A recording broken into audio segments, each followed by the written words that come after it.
healthy, ng malusog. So, wag po tayong biglaan. Kasi mamaya, pag biglaan, ano na po nangyari? Nananawa kagad. So, gawin niyo po dahan-dahan. Minsan, gawin niyo po na meron kayo sa isang linggo, o kaya tawag ng iba ay Meatless Monday. Yan. Huwag muna kayong magkarne sa isang araw, tapos dagdagan nyo na lang ng dagdagan. And then, ano po? Or kung ayaw nyo munang ganon, tanggalin nyo muna yung red meat. So, dahan-dahan lang po. And then, hanggang sa makaya nyo na, mas maraming gulay na ang inyong plato or yung inyong meal. So, ano pa po? Kailangan, iba-iba din. Katulad po kami, may time na parang 3 taon yata kaming araw-araw almusal ay bulang lang. Ay hindi ba naman kayo magsawa sa araw-araw bulang lang? Masarap tong bulang lang. Kaya lang kung araw-araw nyo kakainin ay talagang mananawa naman kayo. Ano po? So, kailangan po ay paiba-iba din para may iba-ibang lasa. So, katulad ng kalderetang tokwa. Natikman nyo na po ba yon?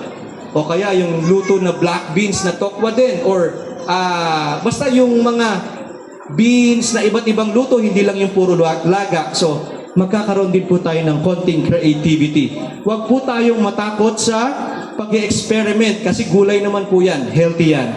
At kailangan din po natin ng plant-based substitute, katulad ng nabanggit ko po na tokwa. And then, kailangan po natin ng ano po? Mas marami po yung protein na ating i-consume. At kailangan balance.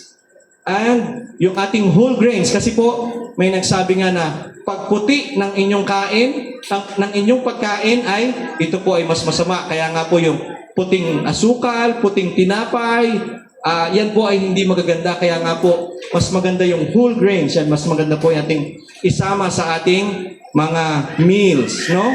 So, yung mga fats, lalong-lalo na po yung mga avocados, yung nuts and seeds, yan po ang maganda nating isama sa ating diet.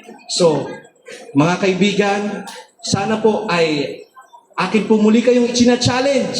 Yung ating pong challenge na ginawa ni Daniel, ano po? 10 araw lamang po. Try nyo po yung pagkakaiba.